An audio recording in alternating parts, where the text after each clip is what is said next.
Hello everybody. Previously on Road Nomad, we drove from Miami, Florida to Savannah, Georgia, spending the night at Daytona Beach and enjoying this beautiful sunrise. Then we continued north, passing by historic Fort Matanzas on our way to San Agustin. We had lunch at Jacksonville, and as the night caught up with us, we arrived at Savannah, one of my favorite cities. Let's explore beautiful Savannah, shall we?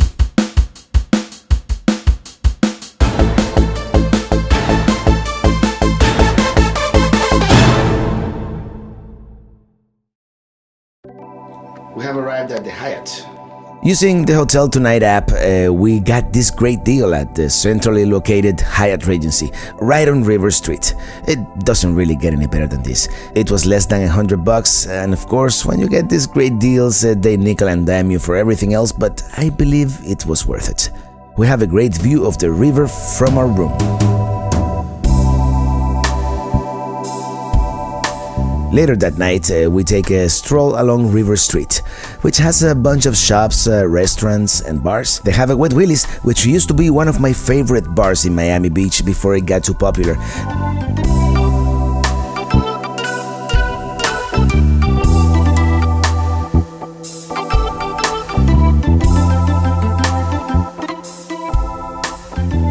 We really want to walk around, but we're exhausted from the long road trip, so we decide to finish the night at the Bohemian Hotel next door, which has a rooftop nightclub called Rocks on the Roof, with live music and great ambiance.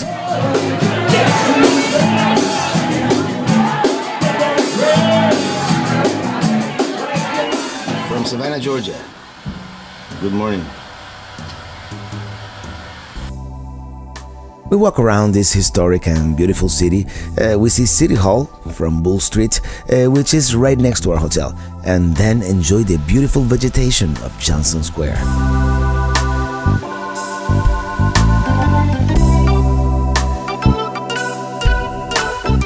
We walk up to Alley Square and City Market, which is a touristy pedestrian street with a bunch of bars and restaurants.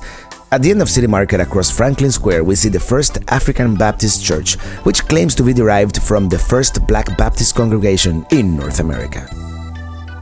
They do have a museum. As you've seen, the historic district is dotted with a grid of all these charming squares, such as Chippewa Square, where they filmed the movie Forrest Gump. The actual bench in the movie was a fiberglass prop, and it doesn't really exist. Bummer. Passing by the first Girl Scouts headquarters in the United States, we arrive at Clary's for breakfast. We are having breakfast at Clary's. The place has been here forever. This has been a Savannah hangout place since 1903, and it was made even more famous after it was portrayed in the book Midnight in the Garden of Good and Evil. By Lafayette Square, as we head back north on Abercorn Street, we see the Cathedral of Saint John the Baptist. Its congregation was founded in the late 1700s by French immigrants. A little further down the street, we pass by Colonial Park Cemetery. It's the oldest one in Savannah. It was established in 1750 and is a popular destination for ghost tours. It was vandalized by the federal troops during the Civil War, but it has been restored ever since.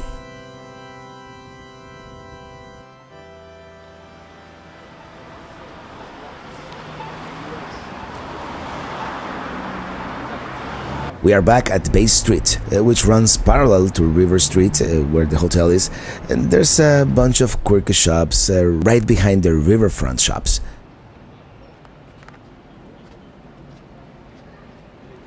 This is the oldest continuously operating English Freemasons lodge in the Western Hemisphere.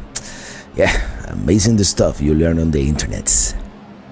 Okay, it's time to leave the comfort of our riverfront room as we must continue on the road, but not before seeing a little more of beautiful Savannah.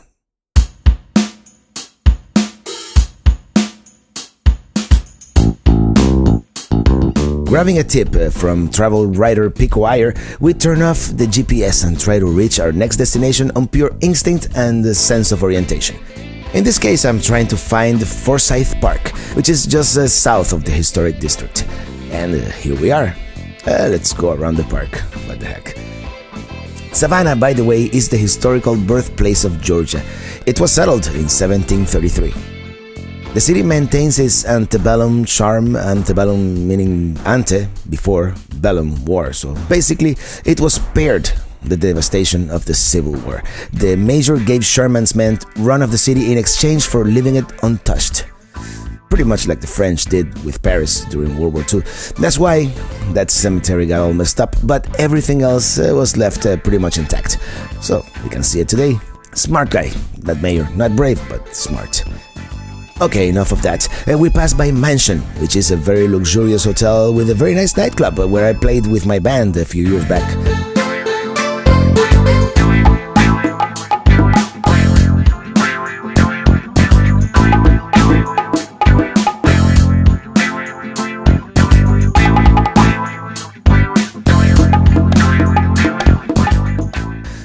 Well, let's see Forsyth Park. The iconic overhanging trees. The Forsyth Fountain, which dates back to 1858. The Spanish moss-draped oak trees.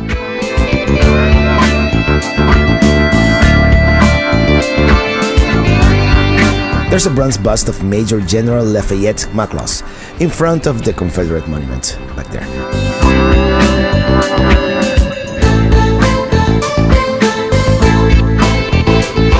We walk back to the fountain, which is similar to those in Place La Concorde in Paris.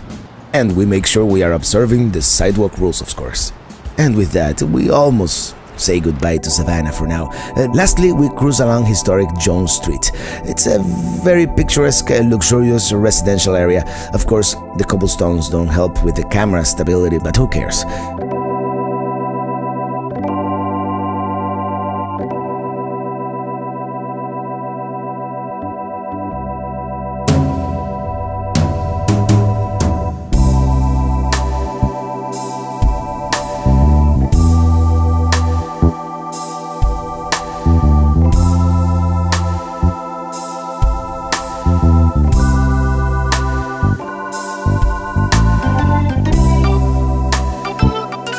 We pass by Clarice once again, and the place where I stayed when I came to Savannah with the band back in 2006 or 2007. It's the Blue House.